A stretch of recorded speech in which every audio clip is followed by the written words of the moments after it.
आप देख रहे हैं सिटी बिग न्यूज। तो जैसे कल दिवाली का त्योहार था, तो आप सभी लोगों ने दिवाली के इस पावन त्योहार को और भी ज्यादा पावन और मनोरंजक बनाने के लिए भरपूर प्रयास किए होंगे। लेकिन फिलहाल मैं आप सभी के सामने एक ऐसी संस्था का जिक्र करने जा रही हूँ जिस संस्था का उद्देश्य समाज भलाई के कार्यों को करना और दिवाली के त्योहार को अलग और अनूठा बनाना है। दिवाली के त्योहार को अलग और अनूठा बनाने के लिए निर्मल समाज समिति के लोगों ने सेक्टर 14 के पीछे बसी हुई एक ऐसी पिछड़ी बस्ती के लोगों को वस्त्र व खाना दान किया जिन्हें इनकी अति आवश्यकता थी, और लोगों को एक प्यारा सा संदेश भी दिया कि ये भी हमारे समाज का एक अहम हिस्सा है, इसीलिए इन्हें नकारे नहीं और जिन चीजों की आपको अपने घर में आवश्यकता नहीं है वो इन्हें दान में जरूर दें। जब हमने निर्मल समाज समिति के लोगों से जुड़कर ये जानने की कोशिश की कि सरकार की तरफ से इन्हें क्या योगदान मिलता है, तो इनका कहना है कि सरकार की तरफ से इन्हें कोई योगदान नहीं मिलता, बल्कि निर्मल समाज समिति के लोग ही आपस में पैसे जोड़कर और आपस में ही कपड़े इकट्ठे करके ऐसे लोगों को दान करते हैं जिन्हें इनकी अति आवश्यकता है। तो आइए आपको लेकर चलते हैं सेक्टर 14 के पीछे बसी हुई एक पिछड़ी बस्ती की तरफ, जहां पर निर्मल समाज समिति के लोगों ने वहां के लोगों को खाना व कपड़े वितरित किए। और आइए सिटी बिग न्यूज के माध्यम से निर्मल समाज समिति के लोगों से ये जानने की कोशिश करते हैं वो कितने सालों से ये कार्य करते आ रही हैं और उन्हें लोगों से कैसा रिस्पॉन्स मिलता है और सरकार की तरफ से कितना योगदान भी मिलता है। जी सर, बताएं प्लीज़। नमस्कार मैम, मेरा नाम शेखर रंगा है, मैं जनरल सेक्रेटरी हूँ निर्मल समाज समिति में। तो जैसा कि आपको पता ही होगा कि निर्मल समाज समिति महिला और बाल विकास को लेकर काम कर रही है और हम कंटिन्यू कर रहे हैं। हमने सेंटर भी लिया हुआ है, सारी चीज़ें वहाँ बच्चों को भी पढ़ाते हैं, महिलाओं के लिए भी हम कुछ ना कुछ प्रयास करते रहते हैं कि आगे समाज को आगे बढ़ाया जाए। और दिवाली के उपलक्ष्य में मैम हम पिछले 2-3 साल से कर रहे हैं कि जो हमारे घरों में या आसपास के जो घरों में किसी के कपड़े छोटे हो जाते हैं, जो अनयूज्ड कपड़े हैं जिनको हम यूज़ में लेके आते हैं और जो लोग उपयोग में ला सके उनको यूज कर सके।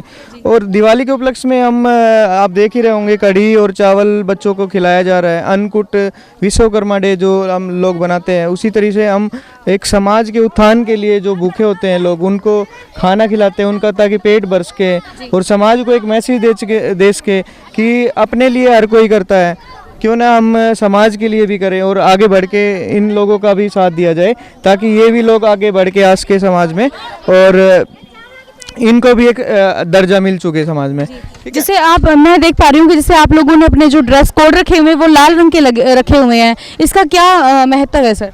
मैम ये एक ड्रेस कोड है, ये एक हमारी स्ट्रेंथ बताता है कि टीम निर्मल समाज समिति है, एकजुट है और एकजुट होकर अपना काम कर रही है। और जो हमने आगे लक्ष्य रखे हुए हैं उनको हम धीरे अचीव करते हैं, कंटिन्यूस करते रह रहे हैं हम काम। पिछले 3 साल से कर रहे हैं हम काम और लगातार करते रहेंगे।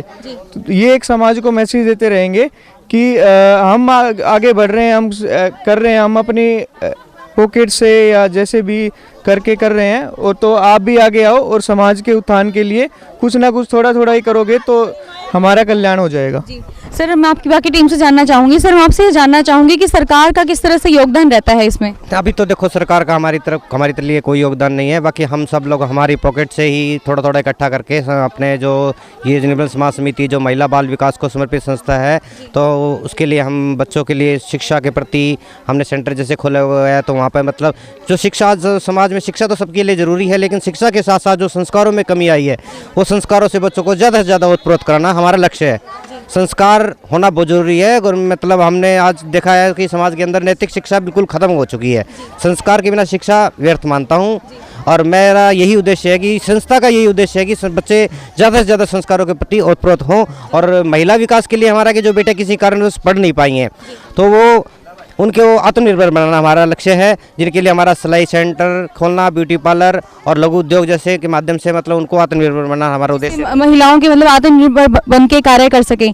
तो सर, मैं आपसे ये भी जानना चाहूँगी कि जो दर्शक हमारे आपको देख पा रहे हैं उनके लिए आप क्या संदेश देना चाहेंगे?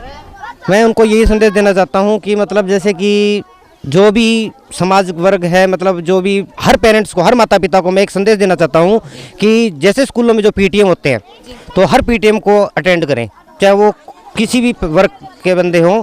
और मतलब माता अभिभावकों से मेरा अनुरोध यही है कि पीटीएम जरूर अटेंड करें और बच्चों के ऊपर ज़्यादा से ज़्यादा निगाह रखे अपने बच्चों पर। जैसे आपने खाने पीने का प्रोग्राम किया है और बच्चों के लिए कपड़े लेकर आए हैं, तो किस तरह से आपने ये कलेक्ट किया और बच्चों में किस तरह से बांट रहे हैं? ये सब हमने हमारी मतलब जो हमारी कोर मेंबर मीटिंग टीम है, जो उन्होंने अपनी अपनी पॉकेट से पैसा कलेक्ट किया है और ये डिस्ट्रीब्यूट यहाँ करने आए हैं जी। तो सर, समाज में आप एक बहुत ज़्यादा अच्छा मैसेज दे रही हैं। समाज में सभी को ये मैसेज देना चाहता हूँ कि अब जैसे सर्दी आ रही है और जैसे कि हम जो कपड़े वितरण कर रहे हैं उनमें वुलन कपड़े भी हैं और जो सभी के सहयोग से हमारे पास प्राप्त हुए हैं और हम यहाँ डिस्ट्रीब्यूट कर सबका वितरण हमने यहाँ किया है। और समाज को मैं यही मैसेज देना चाहता हूँ कि जैसे कि मतलब आपके घर पे भी जो छोटे भोगे हैं कपड़े या फिर अन्यथा जो आपके पास फालतू पड़े हुए हैं, तो वो आप मतलब जो गरीब वर्ग के हैं, जो स्लम एरिया वाले हैं, आप उनको वितरण कीजिए। जी, thank you so much sir city big news में देने के लिए। धन्यवाद जी, आपका बहुत बहुत। तो ये थी निर्मल समाज समिति के लोगों से सिटी बिग न्यूज की खास बातचीत। निर्मल समाज समिति के लोगों का सिटी बिग न्यूज के माध्यम से कहना है कि बिना किसी लोभ और लालच के ये लोग